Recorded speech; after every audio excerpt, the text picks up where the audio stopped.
किसी की माँ ने दूध नहीं पिलाया। मोदी साहब अगर हिम्मत हो एक्शन लेके दिखाना इस फौजी के ऊपर। इन्हीं नापुंसक नेताओं ने, हिजड़े नेताओं ने किसका सहारा लिया?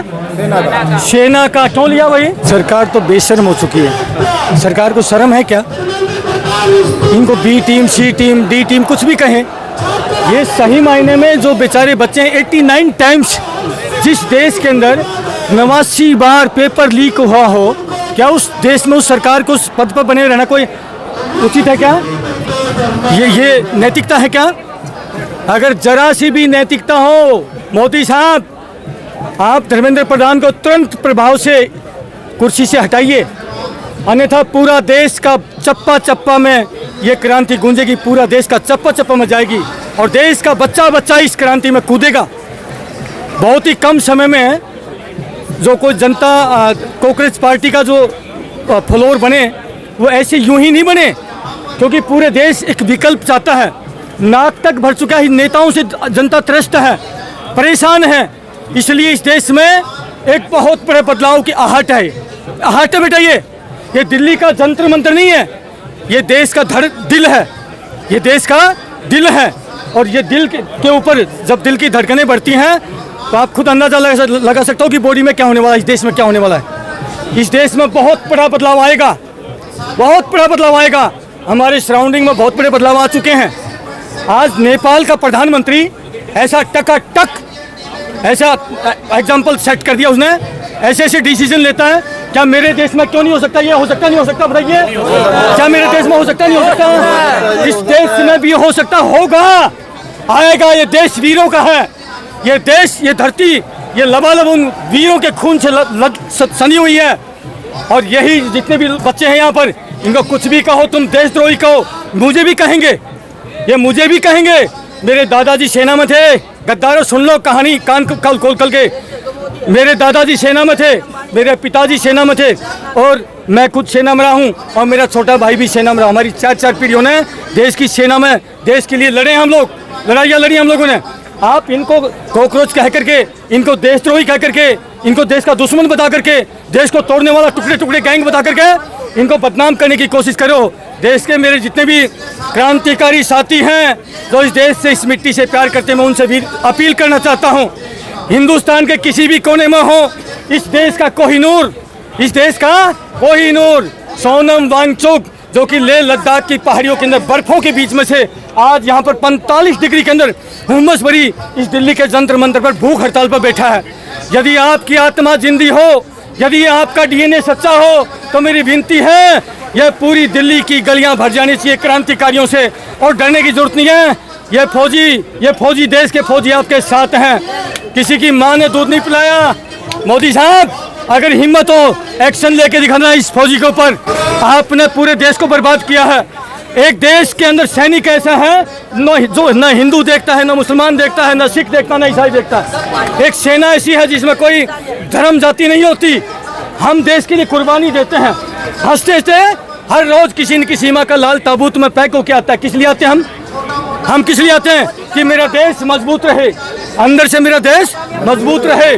लेकिन इन गद्दारों ने इस देश को कमजोर कर दिया है। इस देश को हिंदू मुसलमान में लड़ा करके ऐसा जहर घोल दिया है कि इस देश को बर्बाद करने का काम कर रहे हैं आप। इस देश के साथ गद्दारी कर रहे हैं, इस देश को तोड़ने का काम कर रहे हैं। जो देश को हम जोड़ने का काम कर रहे हैं वो तोड़ने का काम कर रहा है। तो गद्दारी कौन कर रहा है? वो कर रहा है, हम कर रहे हैं, मोदी कर रहा है। मोदी साहब आप देश के साथ गद्दारी कर रहे हैं, देश को तोड़ने का काम कर रहे हैं, देश का भाईचारा बर्बाद कर रहे हैं। इसलिए देश आपको कभी माफ करने वाला नहीं है। सर इस आंदोलन को आज 9वां दिन है, लेकिन सरकार के कान पे जू नहीं रेंग रही है। इस्तीफा देने के लिए नहीं है धर्मेंद्र। जब आग सिलगती है ना बेटा, मैं गांव का हूँ, उपले होते हैं, उपले धीरे धीरे सुलगती, अंदर से ऐसी आग रहती है, ऊपर से राख दिखाई देती है।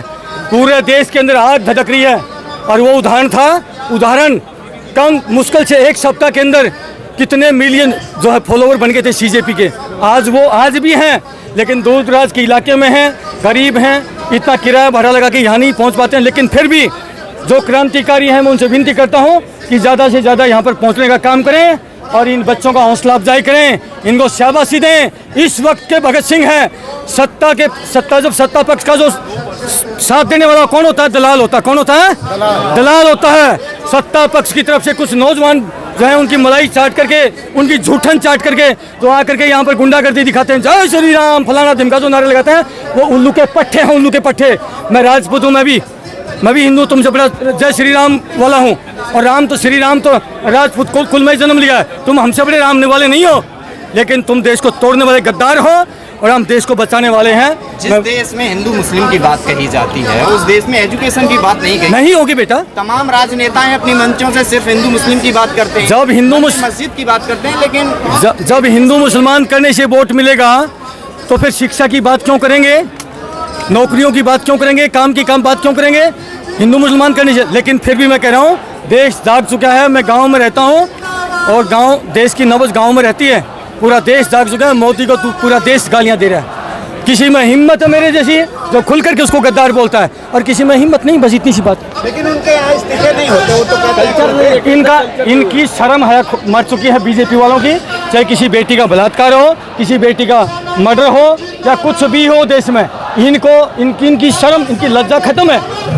जो बेशर्म आदमी हो जाता है उसका क्या करेंगे आप बताइए। जिन्होंने बेशर्मी ओढ़ ली है, कितना ही बड़ा हीनियस क्राइम हो जाए, लेकिन इनको इस्तीफे से कोई फर्क नहीं पड़ता। पेपर लीक तो पहले भी होते थे। हाँ, पेपर मतलब यानी कि पहले वक्त में गलती हुई तो तुम भी वही काम करोगे, हैं?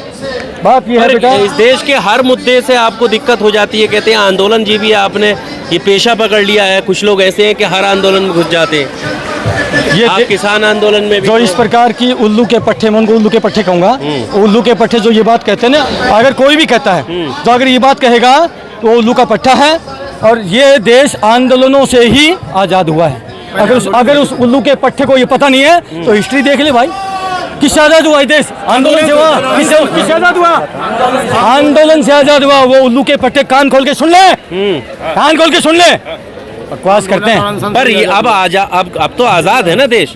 अंग्रेजी सरकार और हमारे द्वारा चुनी हुई सरकार में तो अंतर है ना सर। आज़ाद होते हुए भी आपको यदि कोई ज्ञापन सौंपने जाना है, आप थोड़ा सा 4 कदम चलते हैं, जगह वहाँ बीच में रोक दिया जाता है। आज़ाद कहाँ से हो बताइए? आप आज़ाद हो क्या? आज़ाद होते तो वहाँ तक जाने दिया जाता ना। जैसे नेताओं गुलाम है। अगर आज़ाद होते तो फिर आपको जाने दिया जाता, कोई रोकता नहीं बीच में। तो आज़ाद नहीं है, आज भी गुलाम है। पहले अंग्रेजों के थे, अभी नेताओं के गुलाम। अभी भी आप देखो कर ना रहे। अब ये प्रोटेस्ट हो रहा है ना, अपने लोकतांत्रिक जो अधिकार है वो आप कर रहे हैं उसके तहत रहते हुए। जब स्प्रिंग को जितना दबाया जाता है ना, और लास्ट में वो कितनी ताकत के साथ और अपना उछाल मारता है, वो इस देश में होगा। पर एक सवाल ये भी है, इस ऐसे माहौल में बहुत कम लोग हैं जो बोल रहे हैं और आप फिर से खुलकर सामने आए हैं। डर नहीं लगता आपको कि कोई कार्रवाई हो सकती है? मैं एक सैनिक हूँ, और जब सेना में भर्ती हुआ था उस टाइम सैनिक का दूसरा जन्म होता है। एक जन्म, हर व्यक्ति का एक जन्म होता है। सैनिक के 2 जन्म होते हैं। एक वो जन्म होता है जो जिसने अपनी माँ के पेट से जब बाहर आता है, और एक जन्म वो होता है जो जब भारतीय सेना में जाता है। तो हम तो दो जन्म ले चुके हैं। हम तो सेना में गए थे, वहाँ से अगर बच के आए हैं तो हो सकता है भगवान ने इसलिए बचा के भेजा होगा। हम देश के लिए, गरीबों के लिए, पिछड़ों के लिए, जिनके ऊपर जुल्म हो रहा है उनके लिए लड़ाई लड़ने के लिए भगवान ने हमें बचा के भेजा। हम लड़ेंगे, हमारा नैतिकता बची भाई। और मैं तो अपने सैनिक भाइयों से अपील करूंगा, जिनकी नैतिकता बची है, जितने भी सैनिक हैं, आप चमचागिरी और चापलूसी छोड़िए। आप क्रांतिकारी हैं, आपने भारतीय सेना में अपनी सेवा दी है, और सैनिक कभी चापलूस नहीं हो सकता, और नेताओं का तो कदापि नहीं हो सकता। मेरी विनती है, इन बच्चों को साथ देने के लिए आइए। ये पूरा देश आपकी तरफ निगाह पसार के देखता है। जब देश में कोई भी आपदा आती है और सब चीज़ फेल हो जाती है, लास्ट में सेना आती, सेना। अब आपको आना पड़ेगा। अब नीट का एग्जाम हुआ, लास्ट में किसने कंडक्ट करवाया? सेना ने। किसने किया? इन्हीं नापुंसक नेताओं ने, हिजड़े नेताओं ने किसका सहारा लिया? सेना का। क्यों लिया भाई? बाढ़ आ जाए तो सेना, आतंकवादी आ जाए तो सेना, भूकंप आ जाए तो सेना। जब हर जगह सेना ही सेना है तो फिर देश को संभालने के लिए भी सेना को आना पड़ेगा। नहीं, सेना के जवानों को सैल्यूट है, वो अपनी जिम्मेदारी बाखूबी निभाते हैं। लेकिन आज जब यहाँ पर ये विद्यार्थी यहाँ पर जब प्रोटेस्ट करते हैं, इनको दहशतगर्द कहना, सेना तो दहशतगर्दों से बॉर्डर से निपटती है, लेकिन हमारे देश के अगर ये विद्यार्थी बैठे तो इनको इस तरह की भाषा का इस्तेमाल करना। ये दिलेर और मैं कहता हूँ देशभक्त बच्चे हैं। इनको दहशतगर्द कहने वाला देशद्रोही है, देश का गद्दार है। एक फौजी कह रहा है, फौजी अगर चुनौती देता हूँ जिसकी माँ ने दूध पिलाओ, मैं अपना नंबर छोड़ता हूँ 8368002355। ये मेरा कॉन्टैक्ट नंबर है। सुबेदार वीर सिंह चौहान मेरा नाम है। मेरे से फ़ोन पर बात कर लेना, आ जाना जहाँ जिस मर्जी मैदान में आ जाना, रहने की जरूरत नहीं। चोरी के साथ साथ अब मंदिर में चंदा भी चोरी होता है। मैं कह रहा हूँ चोर है भाई, ये तो डकैत है। चोर कहना तो उस चोर शब्द की तोहीन है। क्या आपको लग रहा है, क्योंकि देखिए किसानों को 13 महीने बैठना पड़ा था सर, इनका इलाज की जरूरत है। किनको? नेताओं को इलाज की जरूरत है। फिर साल और भर कौन सा बैठना इलाज पड़ेगा? करेगा? देश करेगा। फिर साल भर बैठना पड़ेगा। बहुत सारे इलाज हैं। कौन सा पैरासूटामोल देना है या डेकाडोरोल देना है, क्या देना हो, वो अपना आप हो जाएगा, इनका इलाज होगा। पर सरकार तो ये दिखा रही कि भाई हम तो विश्वगुरु बनने वाले हैं, बहुत करीब है, बहुत करीब है, कह रहे हैं विश्वगुरु बनने के। देश सबसे लास्ट पायदान पर लाके खड़ा कर दिया, विश्व गुरु बनाएंगे, आग बनाएंगे, बकवास करें। ठीक है साहब, धन्यवाद।